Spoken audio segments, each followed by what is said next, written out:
Prefere uma empresa que gere caixa, mas não dê lucro? Ou uma empresa que dá lucro, mas gera caixa? Então, antes de começar o vídeo, deixa sua resposta aqui nos comentários para saber se depois do vídeo você vai ter a mesma opinião. E se ainda você nem sabia que isso era possível, uma empresa gerar caixa e não dar lucro, ou vice-versa, fica até o final do vídeo para você entender mais detalhes. Fala pessoal, tranquilos?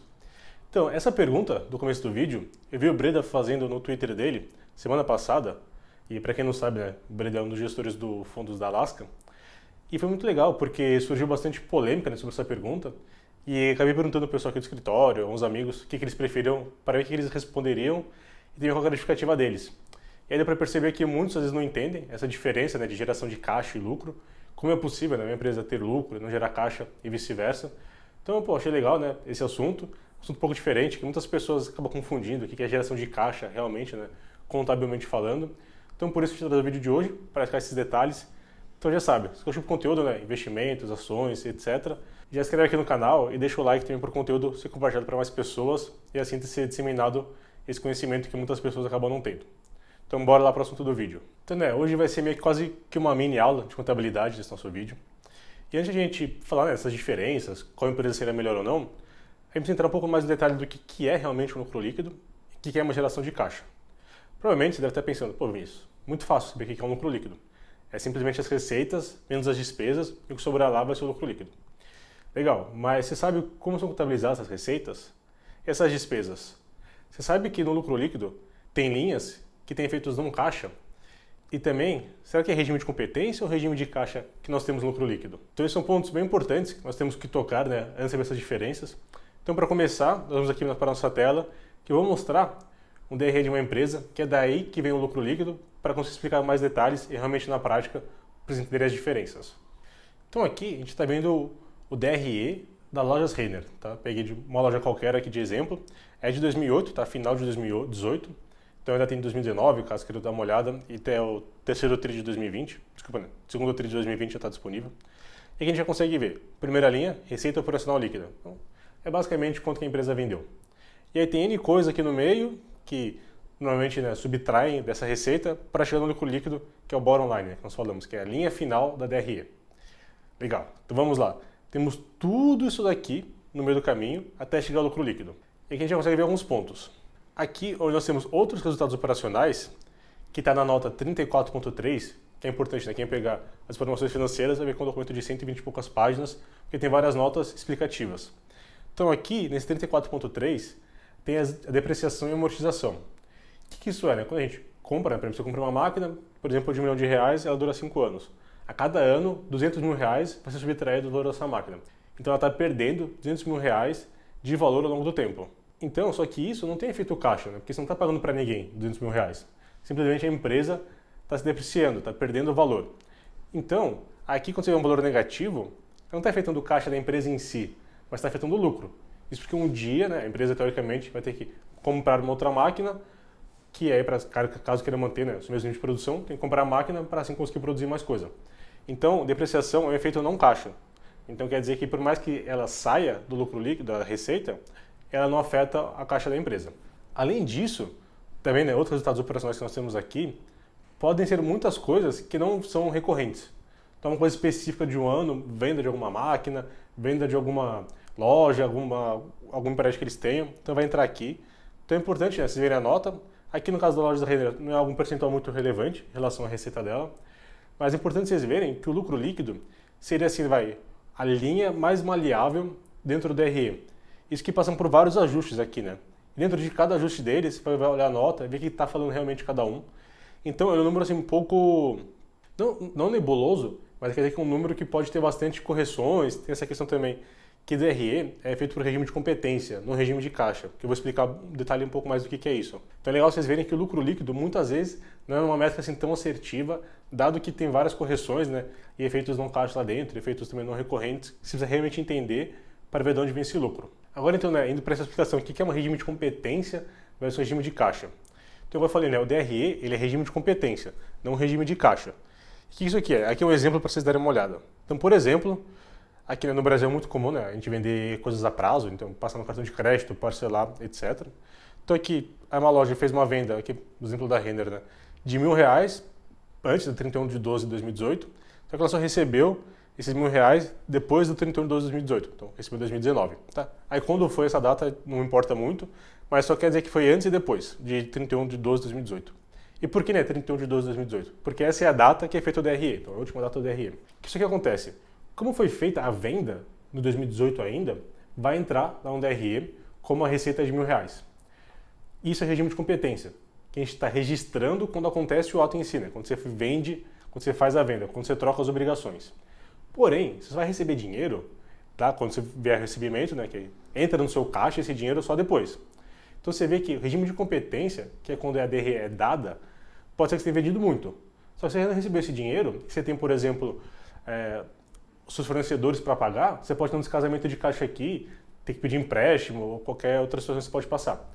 Então é importante vocês entenderem que a DRE é regime de competência, então pode ser aquele lucro que a Lojas Renner tem aqui, de 1 bi, só 500 milhões tem entrado no caixa dela, ou até menos. Então é importante ter essa noção que o lucro líquido é regime de competência, que é quando deu a venda, e não realmente quanto de dinheiro entrou dentro da conta da Lojas Renner. E também é importante, né, como a maioria das empresas primeiro paga o fornecedor do que recebeu o dinheiro, é importante vocês terem essa noção de quanto que é regime de competência ou de caixa, né? Quão efetiva a empresa é para receber esse dinheiro para ter esse descasamento. Porque hoje, né, a Ambev é uma das poucas empresas que consegue receber do cliente antes de pagar o fornecedor. Então a maioria das empresas não tem isso, né? Então elas têm que ter uma boa gestão desse fluxo para realmente não ter nenhum problema de casamento de liquidez. Então é importante você entender essa diferença do regime de competência para o caixa e que o DRE e o lucro vêm dessa parte. Agora, né, voltando um pouco para cá, falando um pouco mais da geração de caixa. Geração de caixa, elas podem ser dadas basicamente de 3 formas, né? Tanto das operações, dos investimentos ou de financiamento. Quando a gente fala que uma empresa gera caixa, a gente pode ter 2 abordagens, né? Então assim, simplesmente o caixa aumentou de um ano para o outro. Mas o mais importante, essa empresa gerou caixa operacional. Então, quando a gente fala, né, a empresa não gerou lucro, mas gerou caixa, isso vem de caixa operacional, que as operações dela estão se pagando e gerando caixa em relação a isso. Isso porque, né, quando a gente fala de geração de caixa através de investimentos, o que isso pode ser?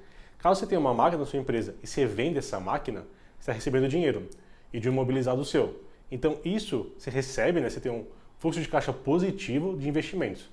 Só qual que é o problema disso? Se você está vendendo uma máquina, você está perdendo produção dessa máquina. Então pode ser que não seja sustentável por longo prazo sem manter o mesmo nível de produção. Então não é legal você ter, né, quando você pegar um aumento de caixa, vem dos investimentos e não das operações. E outro ponto é o fluxo de caixa através de financiamento, que aí você pegar um empréstimo, etc. Então também, né, você não quer que a empresa gere caixa toda hora pedindo empréstimo, porque uma hora precisa pagar o juros sobre isso e também amortizar essa dívida. Então por isso o mais importante é a geração de caixa operacional, né, da operação em si, e não dos investimentos nem dos financiamentos. Então agora que a gente falou um pouquinho por cima desses 3 formas, né, de geração de caixa, a gente vai mostrar aqui na tela de novo como é que é, né, um fluxo de caixa de uma empresa, né, de novo usando da Renner, para vocês verem. Todas as informações são públicas, né, vocês conseguem pegar no RI das empresas, mas é legal vocês verem que o regime de caixa, o fluxo de caixa, ele é regime caixa, realmente quando aconteceu.